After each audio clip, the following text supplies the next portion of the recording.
This was my first season with my very own garden, and I loved every minute of it. It was messy and magical and a lot of hard work, and we ran into some problems along the way. But overall, it was freaking amazing. I had so much fun, I learned a ton, and I can't wait to share it all with you and my future self, so I'll remember it all for next season. Some things worked like a dream, and others kept me up at night, but it all added up to something fantastic.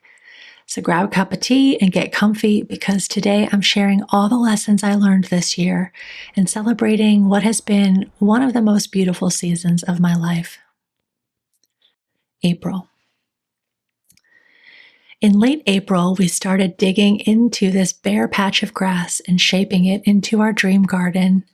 First thing was to get all the baby plants out of the house and into some soil. I started by filling the raised garden beds up on the deck, then planting ranunculus corms and lisianthus plugs in them, all in my very first YouTube video. Meanwhile, my husband dug out the first kitchen bed and planted our little stick plum trees. We've come a long way since then. May. May is when we really got going. I got my sweet peas in some soil and built them a trellis to climb on, and I put a bunch of cardboard down in the side yard to kill the grass. I did some work on the bed in the front of the house too. Look at sweet springtime Madge, blithely planting all her most expensive dahlia tubers in that terrible soil. I had a dream of a rainbow ombre Animal Crossing garden, and I was determined to make it happen. Aw, I want to pat that girl's head. The next big project was setting up the sitting corner. We put down more cardboard, and my husband built that terracotta raised bed. I chainsawed a massive pile of logs to fill the bottom of it, then added a bunch of straw and finally some soil, and planted it out with celosia. Then we added some cedar trips to the ground and some cute chairs, and now it's everybody's favorite hangout spot because you can see the whole garden from back there. We had some Bernie Sanders-looking baby birds move in above our kitchen door, and over the course of a few weeks, we watched them grow up and become teenagers and move out. It happened so fast. I got a very cute potted plant full of thunbergia and purple sweet potato vines and plopped it on the deck near my young roses. And I started building and filling the side yard beds too, with what I thought was an amazing soil mix. And I planted so many zinnias, I thought I'd be swimming in them within weeks. Foreshadowing. June. I wasn't kidding about dodging raindrops to do some gardening. June was very, very rainy and a little bit cold. However, there were flowers. Yes, June was when so many beauties started to come in. Snapdragons, celosia, roses, phlox, bells of Ireland, thunbergia, nasturtiums. I was basically screaming and crying and losing my mind all day, every day. Behold, my children. We did a lot of harvesting and arranging together, you and I, and that was a blast. Also, I tried to figure out how to take good flower pics in my house, which isn't as easy as it seems, but I did figure out eventually. My secret? Shoot them in the sunroom first thing in the morning to catch that early golden light.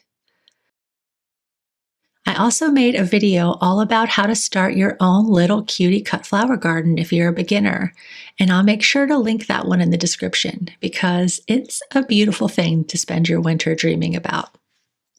Towards the end of the month, when my zinnias got about 1 inch tall and then stopped growing, I realized I had a problem.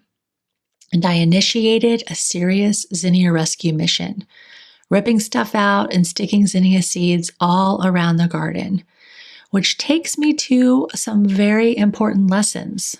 First, I love zinnias, apparently, more than I ever realized until I almost didn't get any. Second, I gotta remember to hedge my bets. When I planted all of my zinnias in just a couple of places and they didn't work out, I almost didn't get any, which made me sad. So going forward, I'm going to make sure to spread my most beloved flowers around the garden a little. That way, one failure doesn't mean total failure. July. July started with a treat. A July 4th road trip to Washington, D.C. with Erin, my beehive bestie, to see our queen, Beyonce Giselle Knowles-Carter. We were so cute, and she was so brilliant, and there was a lot of weeping and screaming and dancing.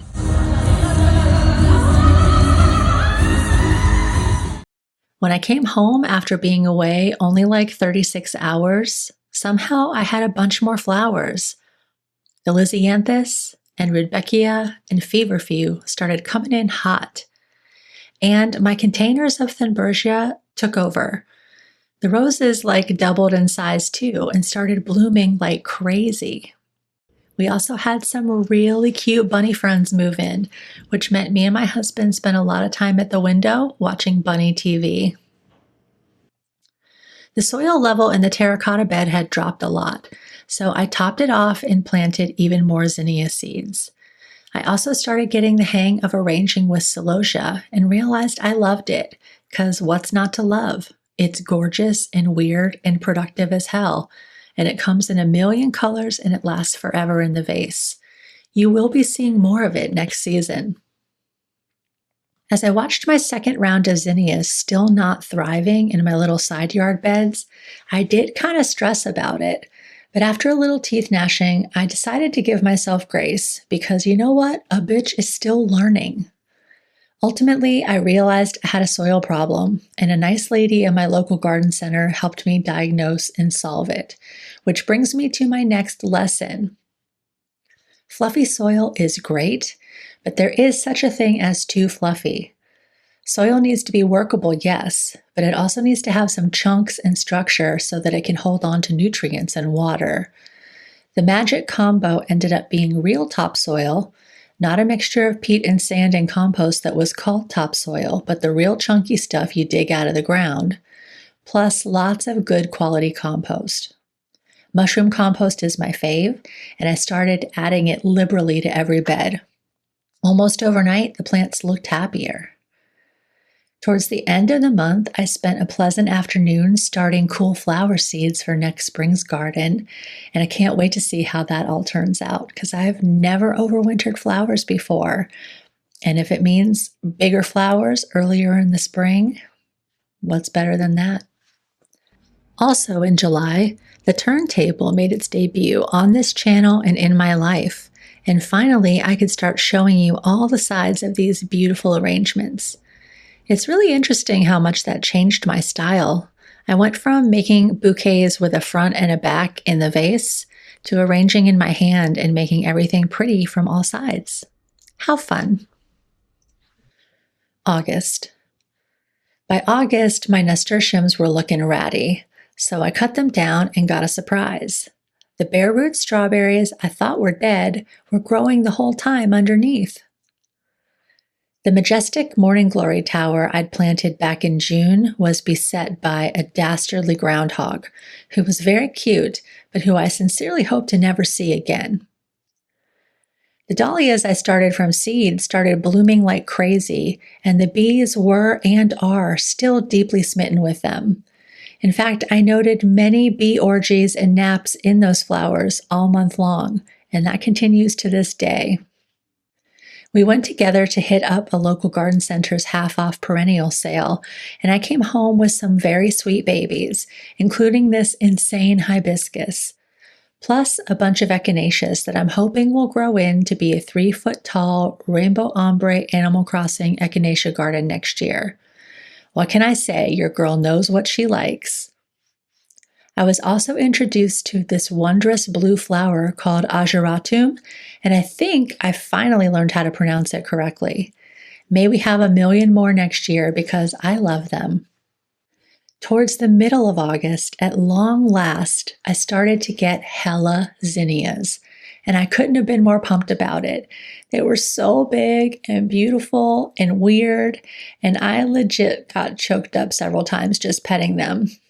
More bee naps, too. I love August. Then we had a party, and we timed it really well because the garden was at its peak of gorgeousness. I spent a couple days tidying and planting and getting the place all spruced up for company. And man, we had ourselves a time. We chowed down on fresh tomato sandwiches, and all my different friend groups got to mingle, and that's one of my favorite things. Then, as the sun went down, everyone migrated out to the deck where the environment was just right for chatting and music and laughter. What an amazing night with a bunch of brilliant and hot people. It was truly magical, and I learned something new. How much fun it is to not pick flowers, to just let them hang out in the garden and be pretty.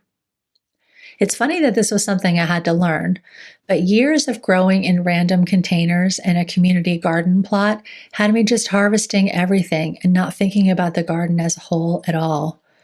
This is something I want to keep in mind for next year and really try to balance my love of harvesting and arranging with maintaining some beauty in the garden too. At the end of the month, I did another tiny rescue mission to try and encourage my dahlias to bloom.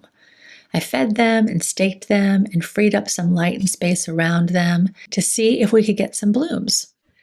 I harvested a ton all month, and gosh, there was so much beauty.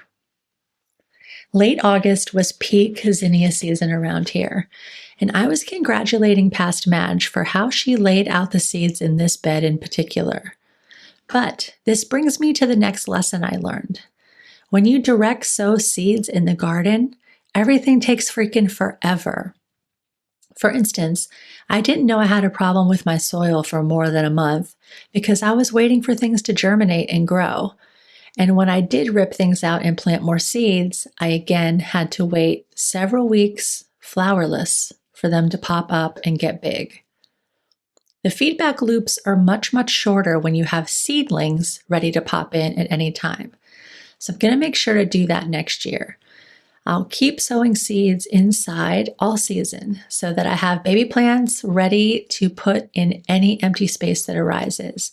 And that way I'll get a little head start on more flowers. September. The beginning of September was full of some of the sexiest bouquets of the season. Just look at these. Good God, lemon.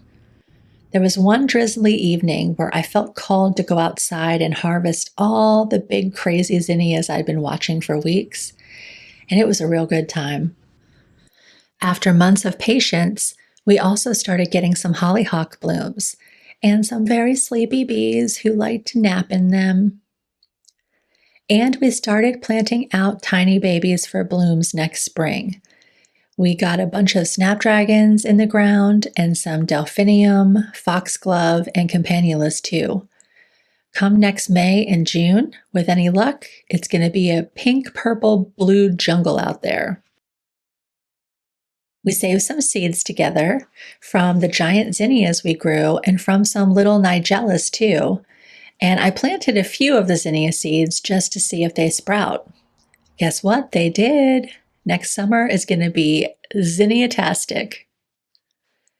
One drizzly weekend, we took some time to lavish some love on some neglected houseplants.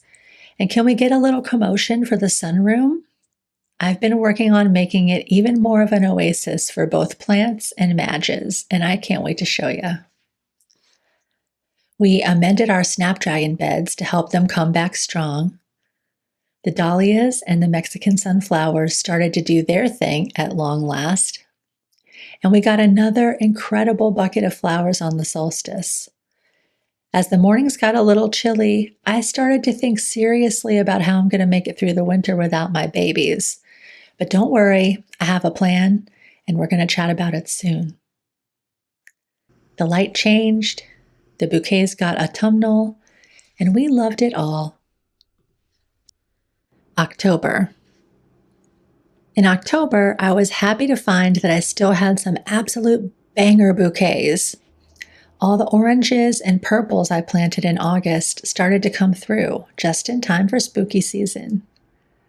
The big roses started to hibernate, but the Coco Loco kept blooming. We got our second flush of Lisianthus, some big fat lavender snaps that rivaled the ones we got in the springtime, and a bunch more dahlias, including this amazing little weirdo, the Bumble Rumble. We did some transplanting together and some weeding, and we pulled a bunch of spent flowers and planted even more cute babies for next spring. Oh, and we kept getting a couple of strawberries to enjoy every day. And the nasturtiums came back too. As the light got slantier and even more like honey, I couldn't stop taking magic hour selfies. Some sweet monarch butterflies made our garden their home for a day or two on their way out of town. And that brings us up to now. We're getting pretty close to the first frost. So as I get my houseplants debugged to come back in for the winter and tidy things up around the garden, I wanted to share a few last lessons, rapid fire style, because this video is already getting kind of long.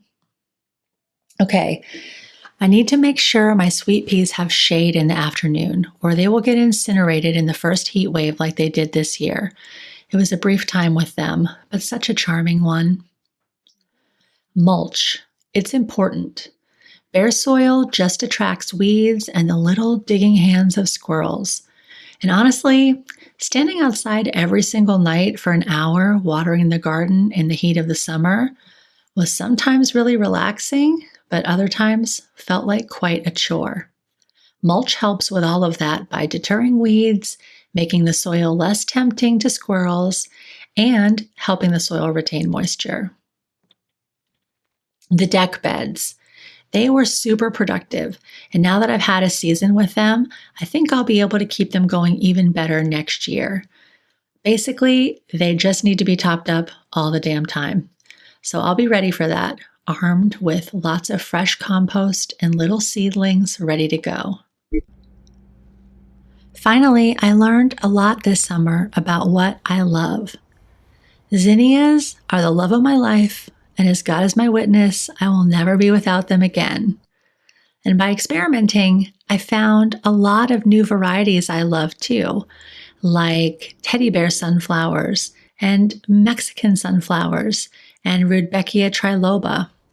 Who knows what I'll discover next season? So that is my 2025 garden wrap-up. And surprisingly, I feel ready to wrap it up. I have a bunch of fun projects cooking inside, and there's not much more I like better than making pretty things and sharing them with you. So thanks for coming along for the ride.